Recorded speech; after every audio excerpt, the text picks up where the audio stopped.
This video is about video setup for online courses.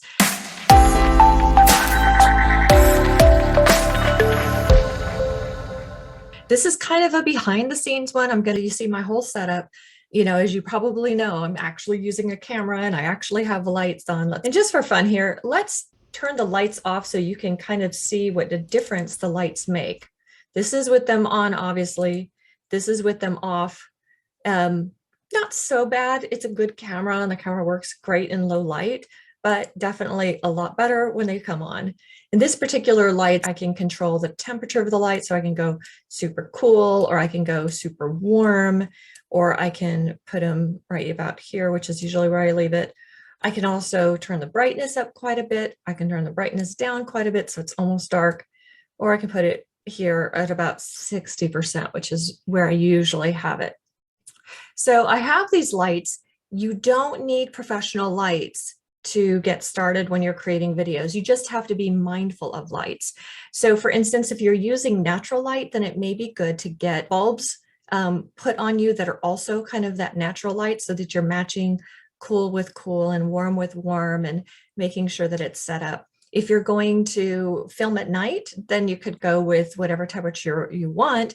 Just try and make the temperature in all of your lamps and lights in that particular room about the same, so that it has a cohesive look to it. So it doesn't, like, you got a little bit of cool here and a little warm here. That doesn't work very well. You don't have to really know a lot about lighting other than try different things, look on the internet to find out what works best for you, your skin tone and your setup and all that type of stuff. So that's a lot about the lights. I use an Elgato Key Lights, and I can put the link down below so you can see what I use.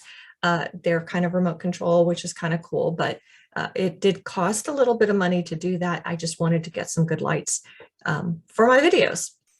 The other thing that we're working with is the background. So I just did the background in a way that I felt was pleasing for my audience. And I'm not sure how long I'm going to keep this stuff up here. What you may not guess is that this is a table that goes, a desk that goes up and down. And for that reason, I have optimized my background so it pretty much works for both.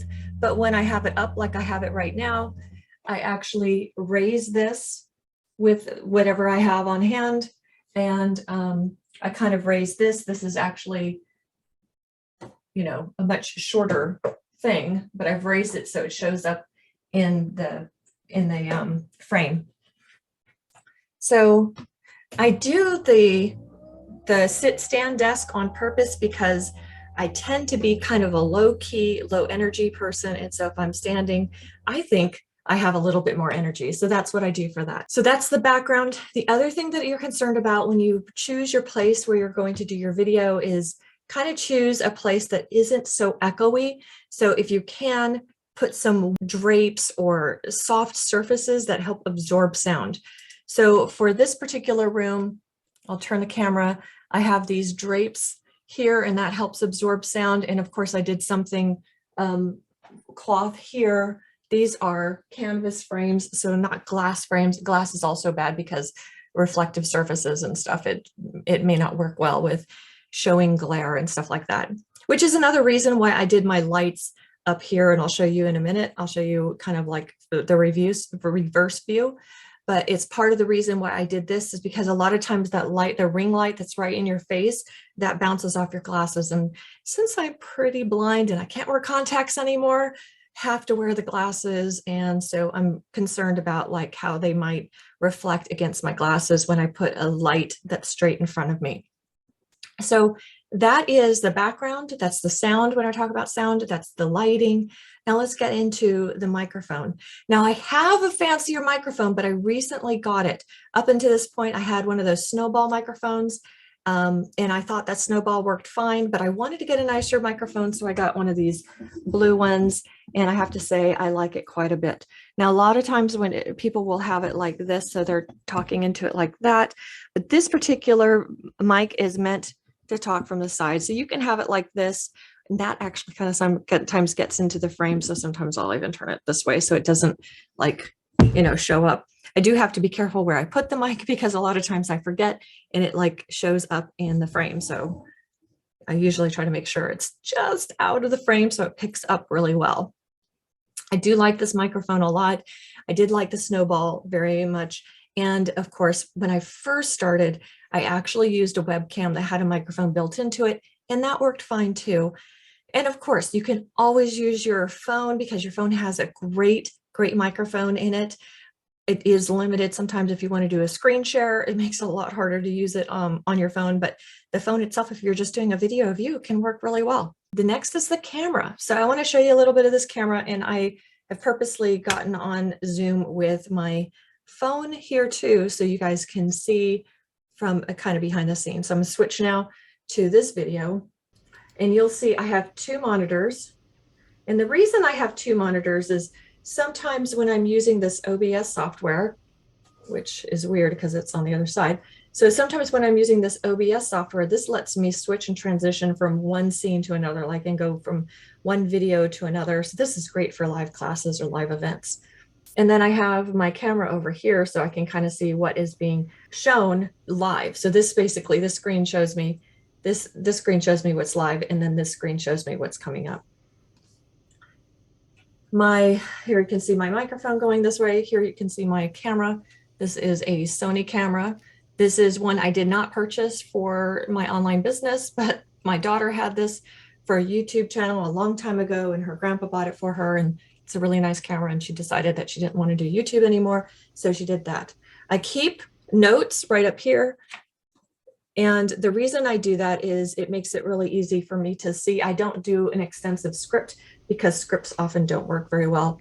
And then I wanted to show you what I used before. It looks like some sort of radical spider, but this is a combination mic and speaker and lighting. This is great for when I'm traveling, so I'll just take this, and it's lightweight. And then of course the stand works really well. Now the stand also works, it has an adapter so that I can actually use the stand for my phone. So if I wanted to use my phone somewhere and use it hands-free, I could use it hands-free. And of course my phone has the camera, the microphone, and the lighting all built in one. All right, switching back over to the main camera. I hope you found this video very helpful for setting your stuff up. Just want you to know that when you're first starting out or when you're doing your first courses, it doesn't have to have all the fancy equipment. You can have fancy equipment, that's fine, but you can also start with what you have available to you today. And that could be just your phone, or it could be just a webcam. And a webcam, a good webcam, doesn't cost very much. And like I said, it's got lighting, the microphone, and the video camera all in one. I hope you found this easy to do. There's like so many choices out there. You can get the fanciest equipment in the world, but what really differentiates you is you. And the more practice you get at getting up in front of people and recording and doing Facebook Lives and talking to people online and doing all of that, the more you do of that, the more comfortable you'll feel, and the more you'll be able to just let the real you come out. And who you are is far more important than the fancy lights and equipment and camera. You let that personality shine in your videos, and it won't matter what quality video you have. When you see somebody who is a superstar at delivering content, they're not worried about what's the quality of the camera that's in front of them, because they could speak into an old cassette tape and it can be like gold, if you guys know what a cassette tape is, but the point is who you are is most important. So getting out there and practicing is the most important thing you can do to making a really great video. Have a great day. I hope this helps. And I will put a link of all the equipment down below.